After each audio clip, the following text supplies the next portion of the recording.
kay GCash. So, paano nga ba mag-invest kay GCash?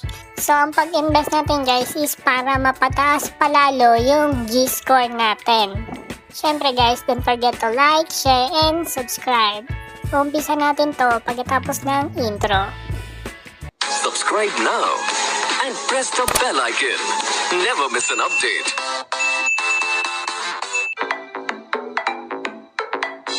So, yun nga guys, nandito na tayo sa GCash application natin. So, tinakpan ko lang yung mahalagang information, no? Kasi mahirap na. So, yung wala pang GCash guys is pwede kayo mag-download sa Play Store. So, yan, naglo-loading na siya. And then, after niya mag-loading is mag-open na siya. Kasi medyo lang mabagal yung internet natin. Kita nyo naman, diba? 1 bar lang yung natin, signal, no? Kasi nasa bundok tayo, no? So, eto na nga yung balance guys ng ating GCash. So, eto na guys is click natin dyan si G-Invest. So, mag-invest tayo kay GCash, no? So, i-click lang natin. So, click na natin. So, eto natin, start natin si G-Crypto, no? Click natin si Crypto, G-Crypto, kung available ba siya. Kasi minsan guys, hindi siya available, no? So, click natin to. So, hindi daw siya available. Soon pa. So, coming soon ang nakalagay dito. So, okay lang natin. Tingnan natin yung isa. So, G-Save ulit. Ito naman si G-Stock. So, click natin. So, hindi rin siya. Coming soon din siya ulit, So, di ko alam guys kung coming soon. Kasi, siguro, may inaayos sa system nila. So, okay lang natin. So, ito naman si Global G-Stock. Yan. So, nakalagay din dito is coming soon din, no? So, siguro, inaayos yung system nila. Kaya, ganon. So, okay lang natin siya. So, ang last natin, ito guys, si G-Fund. Siguro meron na to. So, i-click natin si G-Fund. Yun, meron. So, ang gagawin natin guys is mag-i-invest lang tayo, no? So, i-click natin yung invest. So, 0-0 nga guys, nakikita nyo. And, yan, loading na siya. So, ito, pipili tayo ng company na pwede nating pag-investan, no?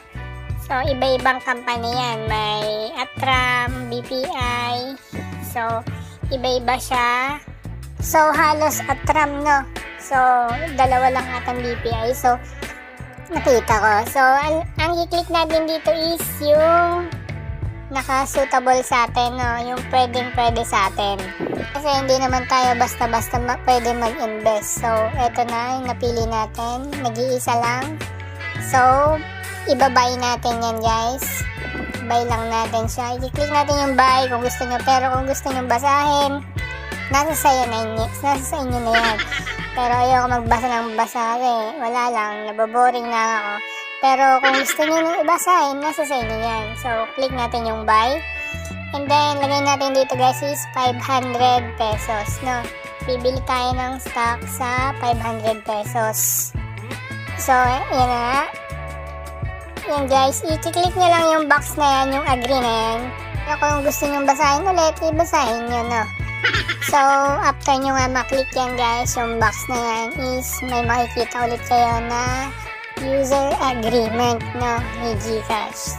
So swipe lang natin yan pataas. Kung depende na yun sa inyo guys, kung gusto nyo basahin pa din. Sa ako lang, isi-swipe ko lang. And then, after mo ma-swipe is X mo na. Yeah, close mo na siya and then confirm mo na yung yung buy order. So, confirm nyo lang and then yan guys. Okay, dito is your buy order is being processed. So, ipaprocess na nila guys. Ang nakalagay dito kasi is 3 days daw. So, antayin natin bago mag 3 days para makomplete yung orders natin. No? So, okay lang natin. So, wala pa siya guys kasi after 3 days pa, papasok yan. Kung papasok man lang yan guys, is naka-pending lang yan, no? So, antayin lang natin. So, balik tayo dun sa, profile natin. Titingnan natin, yan.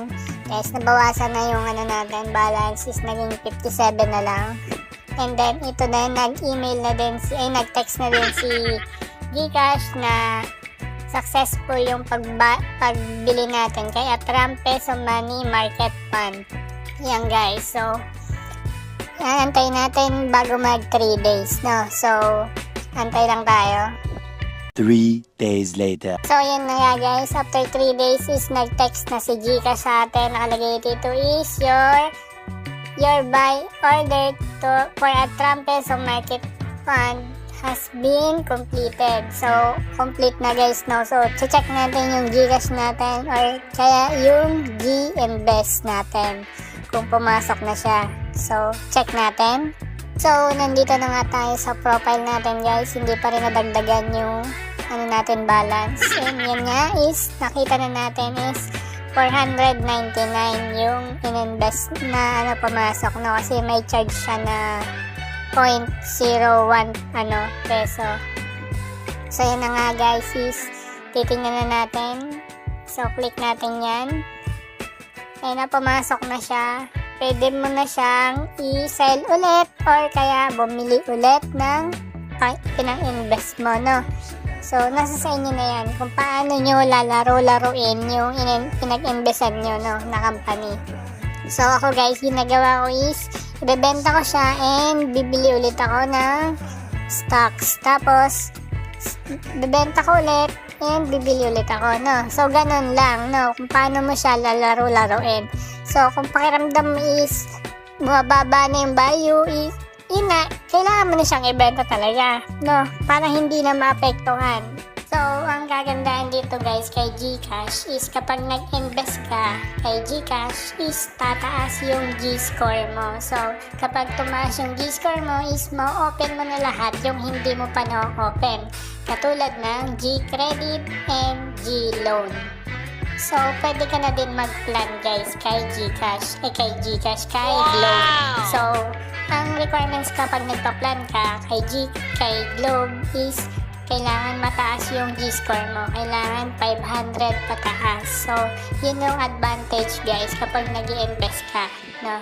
So, tataas yung G-score mo. So, gagawa natin ng video yan, yung paano ka makaka-mobile plan kay Globe na ang requirements mo lang is G-score galing kay GCash. So, yun lang guys.